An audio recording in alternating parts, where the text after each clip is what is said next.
Corruption, भ्रष्टाचार, India का वो सच जिसे कि हर कोई गलत कह देता है लेकिन मौका मिले तो उसका बेनिफिशियरी भी बनना चाहता है। क्या इंडियंस इनहेरेंटली करप्ट हैं या सिस्टम का डिजाइन ही उन्हें करप्शन को एक्सेप्टेबल ना सही कन्वीनियंट ऑप्शन जरूर बना देता है। आखिर इंडिया में भ्रष्टाचार की जड़ कहां है, कब, कहां और कैसे शुरू हुआ देश में भ्रष्टाचार? क्या ये एंशिएंट इंडिया से ही था या ब्रिटिश सिस्टम ने इसे मजबूत किया? दरअसल एक लंबी ऐतिहासिक कहानी रही है देश में, रिश्वत की ही नहीं, सत्ता और जवाबदेही की कमी की भी। भारत में भ्रष्टाचार पर बात शुरू करते ही दो आसान जवाब मिलते हैं। पहला जवाब कहता है ये तो हमारी संस्कृति में शुरू से ही है, कौटिल्य ने भी अर्थशास्त्र में लिखा था। दूसरा जवाब कहता है सब अंग्रेजों की देन है, उन्होंने ऐसा सिस्टम बनाया कि आज तक हम निकल नहीं पाए। दरअसल दोनों जवाब अधूरे हैं। सच ज्यादा असहज है। बेईमानी, रिश्वत, सत्ता का निजी इस्तेमाल और राजस्व की चोरी ये प्राचीन समाजों में भी थे। भारत कोई अपवाद नहीं था, लेकिन आधुनिक भारत का रोजमर्रा का भ्रष्टाचार, फाइल अटकाना, लाइसेंस के लिए पैसा, थाने में सेटिंग, जमीन के रिकॉर्ड में हेरफेर, ठेके में कमीशन, ट्रांसफर पोस्टिंग का बाजार, उसका ढांचा बहुत हद तक ब्रिटिश कॉलोनियल एरा, उसके बाद की लाइसेंस परमिट अर्थव्यवस्था और आज की राजनीतिक प्रशासनिक व्यवस्था के गठजोड़ से बना है।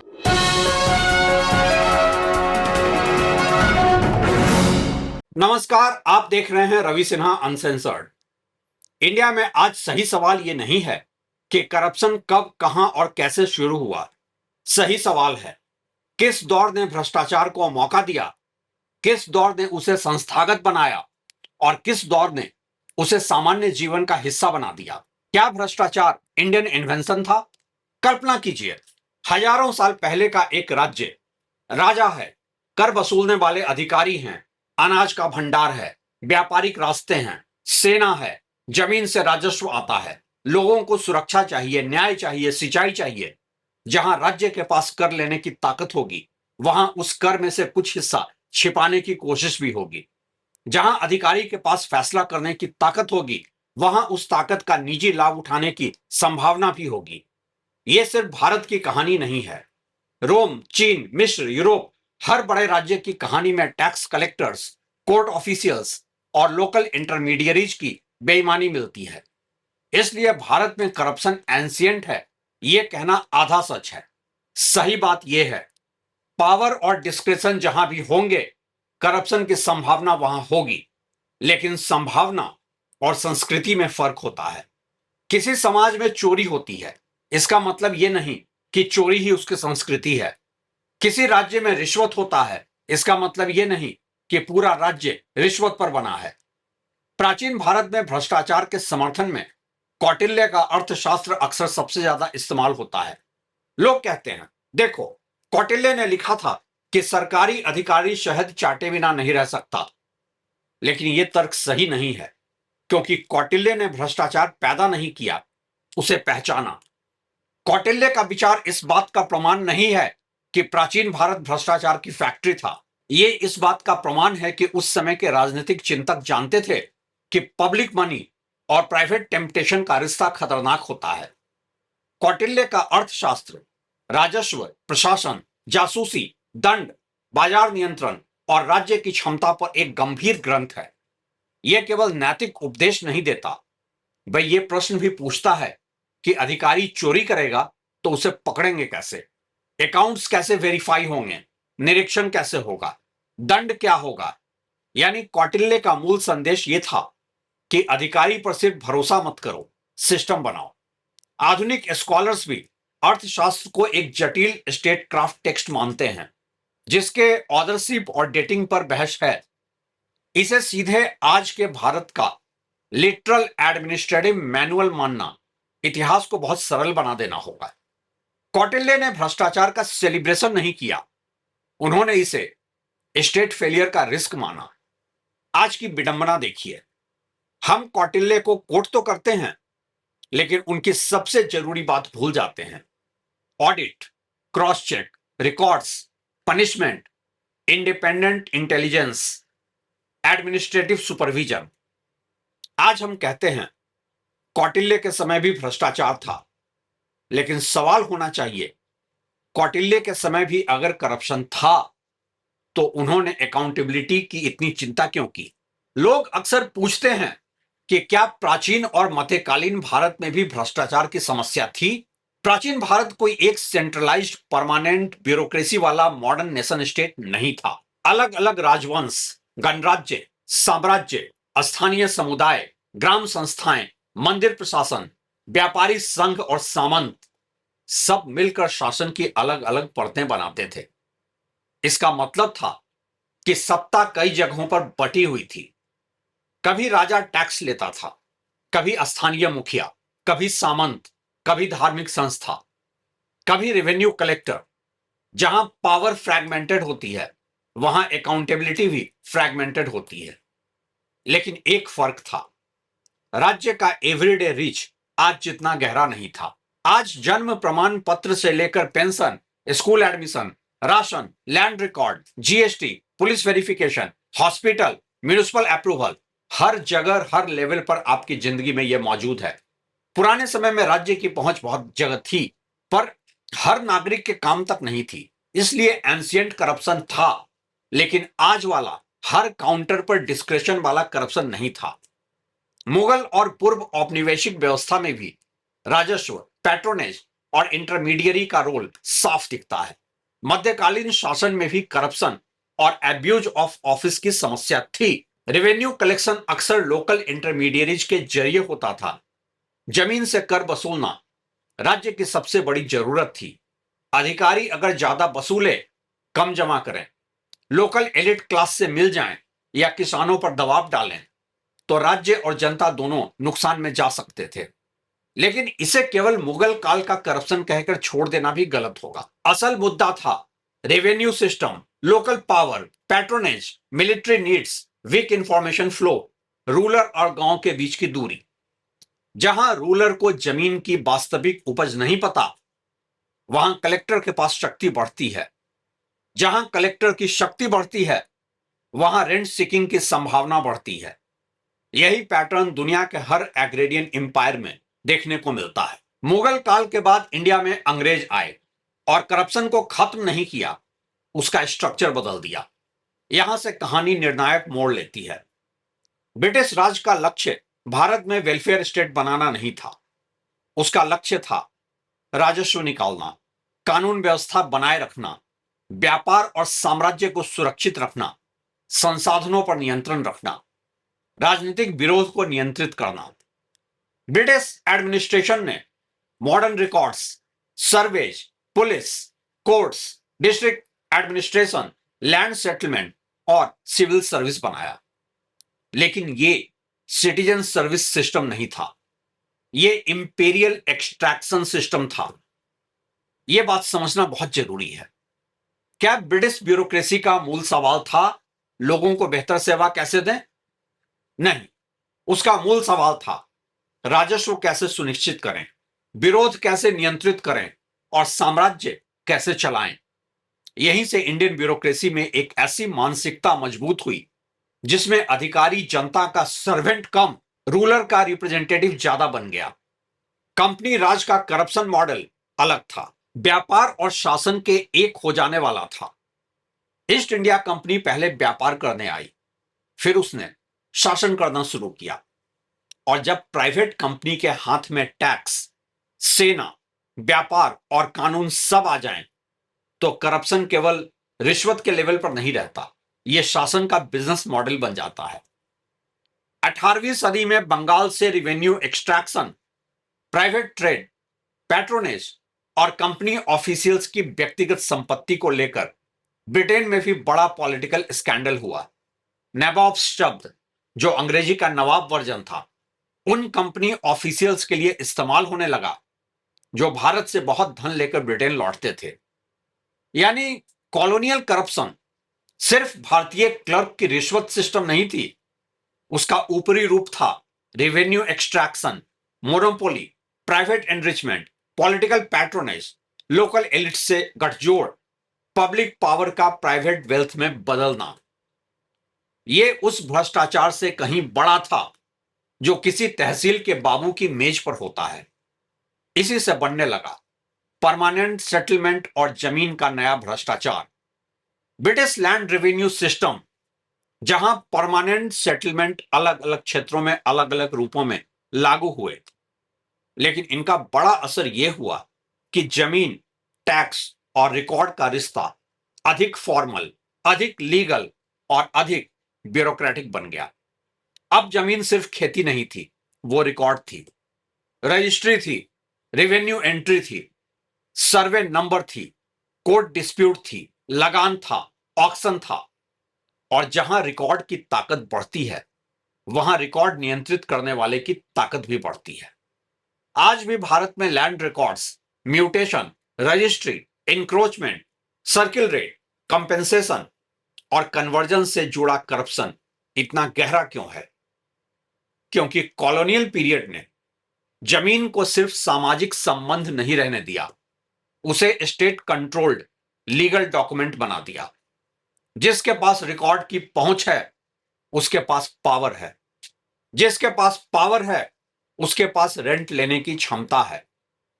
पुलिस और डिस्ट्रिक्ट मजिस्ट्रेट सर्विस नहीं, कंट्रोलिंग अथॉरिटी बने।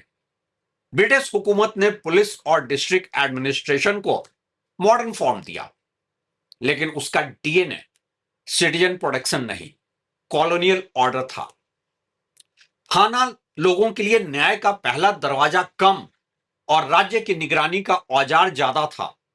डिस्ट्रिक्ट कलेक्टर रेवेन्यू और ऑर्डर का अधिकारी था, उसकी अथॉरिटी बहुत व्यापक थी। आज भी आम नागरिक के अनुभव में ये कॉलोनियल शैडो साफ दिखता है। अधिकारी से डर, फाइल के लिए चक्कर, पुलिस स्टेशन में असमान व्यवहार, साहब संस्कृति, सिटीजन को एप्लीकेंट की तरह देखना, सर्विस को फेवर की तरह देना। जब नागरिक अधिकार मांगता है और अधिकारी एहसान देता है, तो रिश्वत की जमीन तैयार हो जाती है। करप्शन केवल पैसे से नहीं जन्मता, वो हायरार्की से जन्म लेता है। आजादी के बाद मौका था इस व्यवस्था को बदलने का, लेकिन हमने स्ट्रक्चर पूरी तरह नहीं बदला। 1947 के बाद भारत ने लोकतंत्र चुना, संविधान चुना, सार्वभौमिक मताधिकार चुना, वेलफेयर स्टेट का सपना चुना, लेकिन प्रशासनिक ढांचे का बड़ा हिस्सा इनहेरिटेड रहा। आईसीएस गया, आईएएस आ गया, लेकिन डिस्ट्रिक्ट सेंट्रल ब्यूरोक्रेसी बनी रही। पुलिस स्ट्रक्चर लार्जली बना रहा, लैंड रिकॉर्ड कल्चर बना रहा, फाइल कल्चर बना रहा, कॉलोनियल डिस्टेंस बनी रही। आजाद भारत को दो काम एक साथ करने थे: गरीब, विभाजित और विशाल देश को चलाना और विकास के लिए राज्य को बहुत शक्तिशाली बनाना। यहां एक नई समस्या पैदा हुई। राज्य को इंडस्ट्री लाइसेंस देना था, इंपोर्ट परमिट देना था, फॉरेन एक्सचेंज एलोकेट करना था, फैक्ट्री अप्रूवल देना था, टेलीफोन कनेक्शन देना था, सीमेंट कोटा देना था, हाउसिंग अलॉटमेंट देना था, गवर्नमेंट जॉब देना था, पब्लिक कॉन्ट्रैक्ट देना था। और जहां हर इकोनॉमिक अपॉर्चुनिटी के लिए गवर्नमेंट परमिशन चाहिए, वहां डिस्क्रिप्शन का बाजार लग जाता है। इसी बाजार का नाम था लाइसेंस परमिट कोटा राज, जो बना करप्शन का मास एक्सपेंशन। आजादी के बाद करप्शन का सबसे बड़ा विस्तार केवल कॉलोनियल लीगेसी से नहीं, बल्कि हाई डिस्क्रिशन इकोनॉमिक कंट्रोल से हुआ। कल्पना कीजिए, एक एंटरप्रेन्योर को फैक्ट्री खोलनी है। उसे चाहिए industry licence, land allotment, power connection, import permission, foreign exchange allocation, raw material quota, tax clearance, labour approval, bank loan, transport permit. अब हर दरवाजे पर कोई अधिकारी बैठा है और हर अधिकारी के पास सब कुछ सही है, तब भी दो पावर्स हैं: हां कहना या डिले करना। भारत में करप्शन का सबसे प्रॉफिटेबल वेपन अक्सर ना नहीं है, वो है डिले।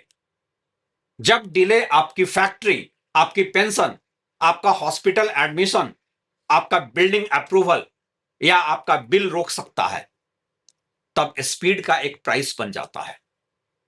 यहां रिश्वत काम करवाने का नहीं, काम समय पर करवाने की कीमत के तौर पर बन जाता है। राजनीति और ब्यूरोक्रेसी का गठजोड़ करप्शन का सबसे बड़ा नर्व सेंटर है। करप्शन केवल ब्यूरोक्रेट का निजी चरित्र नहीं है। अगर किसी ऑफिसर की पोस्टिंग पावरफुल है तो वो पावर किसके कारण है? अगर ट्रांसफर का डर है तो वो कौन बनाता है? अगर टेंडर किसी खास कॉन्ट्रैक्टर को मिलता है तो नेटवर्क कहां है? अगर इन्वेस्टिगेशन अटकती है तो सैंक्शन कौन देता है? यही ब्यूरोक्रेसी और पॉलिटिक्स का गठजोड़ शुरू होता है। पोस्ट इंडिपेंडेंस इंडिया में धीरे धीरे कई जगह यह मॉडल बना।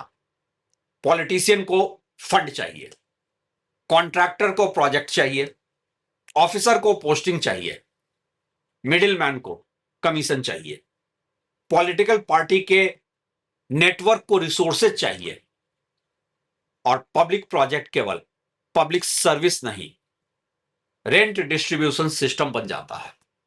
यानी करप्शन की कहानी किसी एक बुरे ऑफिसर की नहीं है, यह इंसेंटिव की कहानी है। 1991 में इकोनॉमिक लिबरलाइजेशन के बाद करप्शन खत्म नहीं हुआ, उसने अपना चोला बदल लिया। इकोनॉमिक लिबरलाइजेशन ने कई लाइसेंसेज हटाए, इससे कुछ पेटी करप्शन कम हुआ। इंडस्ट्री शुरू करने के लिए पहले जितनी परमिशंस नहीं रही। Telecom, aviation, infrastructure, mining, land, real estate और प्रोक्योरमेंट जैसे सेक्टर्स में प्राइवेट कैपिटल का विस्तार हुआ, लेकिन करप्शन खत्म नहीं हुआ। वो कई छोटे छोटे परमिट से निकलकर बड़े बड़े कॉन्ट्रैक्ट्स में चला गया। पहले सवाल था फैक्ट्री लाइसेंस कैसे मिलेगा, बाद में सवाल बना लैंड अलॉटमेंट किसे मिलेगा, माइनिंग लीज किसे मिलेगा, स्पेक्ट्रम एलोकेशन किसे होगा, हाईवे कॉन्ट्रैक्ट किसे मिलेगा, अर्बन लैंड यूज चेंज किसे मिलेगा, रियल एस्टेट अप्रूवल किसे मिलेगा। पहले करप्शन काउंटर पर था, बाद में वो board room, tender document, policy design और लैंड कन्वर्जन में भी दिखने लगा। इंडिया में ब्रिटिश सिस्टम ने करप्शन को मजबूत तो किया था, लेकिन सच्चाई यही है कि ब्रिटिश रूल ने करप्शन इन्वेंट नहीं किया, उसने ऐसे इंस्टीट्यूशनल कंडीशंस मजबूत किए जिनका असर आज तक दिखता है। सिटीजन और ऑफिशियल के बीच की दूरी, रेवेन्यू फर्स्ट माइंडसेट, पुलिस और एडमिनिस्ट्रेशन का controlled oriented DNA, land record और लीगल पेपर वर्क की विशाल शक्ति, टॉप डाउन हायरार्की, डिस्क्रेशन वाला डिस्ट्रिक्ट एडमिनिस्ट्रेशन, पब्लिक सर्विस को अधिकार नहीं अनुमति की तरह देखना। लेकिन आज की करप्शन की पूरी जिम्मेदारी अंग्रेजों पर डाल देना भी एक सुविधाजनक बहाना होगा, क्योंकि आजादी के बाद हमारे पास दशकों का समय था पुलिस रिफॉर्म करने के, लैंड रिकॉर्ड्स डिजिटाइज और सिंप्लीफाई करने के, लोकल गवर्नमेंट्स को मजबूत करने के, पब्लिक सर्विसेज को टाइम बाउंड राइट बनाने के, पॉलिटिकल फंडिंग साफ करने के, प्रोक्योरमेंट ट्रांसपेरेंट करने के, ब्यूरोक्रेसी को सिटीजन फेसिंग बनाने के। हमने कुछ सुधार किया, आरटीआई आया, डिजिटल पेमेंट्स आए, डीबीटी आया, ई प्रोक्योरमेंट आया, जीएसटी डिजिटलाइजेशन आई, ऑनलाइन सर्टिफिकेट्स आए, कुछ डिस्क्रिप्शन कम हुआ, लेकिन पुराने ढांचे की आत्मा पूरी तरह नहीं बदली। तो क्या करप्शन हमारी कल्चर ही है? नहीं, यह कहना गलत होगा कि करप्शन भारतीय कल्चर है, क्योंकि इससे दो नुकसान होते हैं। पहला, हम अपने समाज को इनहेरेंटली डिसऑनेस्ट घोषित कर देते हैं। दूसरा कहीं बड़ा सवाल है, हम इंस्टीट्यूशन की जिम्मेदारी खत्म कर देते हैं। जब कोई कहता है इंडियन लोग ऐसे ही हैं, तो वो ये नहीं पूछता रिश्वत देने की मजबूरी क्यों बनी, सर्विस डिलीवरी इतनी डिस्क्रेशनरी क्यों है, कंप्लेंट करने वाला असुरक्षित क्यों है, पनिशमेंट प्रोसेस इतनी धीमी क्यों है, पब्लिक प्रोक्योरमेंट इतना ओपेक क्यों है, पॉलिटिकल फंडिंग इतनी अस्पष्ट क्यों है, ऑनेस्ट ऑफिसर को प्रोटेक्शन क्यों नहीं मिलता। लोग जन्म से रिश्वतखोर नहीं होते, वो उस सिस्टम में एडाप्ट करते हैं जहां बिना रिश्वत काम रुकता है और रिश्वत लेने पर सजा का डर कम होता है। कैम्ब्रिज यूनिवर्सिटी प्रेस की करप्शन पर एक स्कॉलरली वॉल्यूम भी इस बात पर जोर देती है कि भारत में भ्रष्टाचार की जड़ें गहरी इंस्टीट्यूशनल और पॉलिटिकल इकोनॉमी कंडीशन में है। केवल एक नई संस्था बना देना पर्याप्त समाधान नहीं होता। दो पैरेलल सिस्टम्स हैं आज इंडिया में, दोनों सिस्टम साथ साथ चल रहे हैं। पहला system online passport, direct benefit transfer, digital tax filing, e tender, Aadhaar enabled delivery, online grievance portals. यह सिस्टम डिस्क्रिशन कम करता है। दूसरा system land, police, municipal approval, construction permissions, local contracts, mining, transfers, regulatory clearances, public works. यह system अभी भी बहुत जगह ह्यूमन डिस्क्रिशन और पॉलिटिकल इन्फ्लुएंस पर चलता है। जहां ट्रांजैक्शन डिजिटल हैं, वहां पेटी करप्शन कम हो सकता है। जहां डिसीजन ओपेक है, वहां करप्शन का रिस्क ज्यादा रहता है।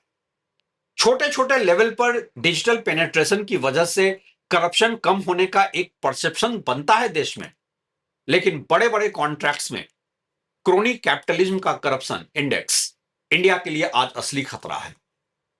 भारत में करप्शन की कहानी किसी एक युग की कहानी नहीं है। प्राचीन भारत में सत्ता के दुरुपयोग का जोखिम था और कौटिल्य जैसे चिंतक उसे पहचानते थे। मध्यकाल में रिवेन्यू इंटरमीडियरीज और पैट्रोनेज की समस्या थी।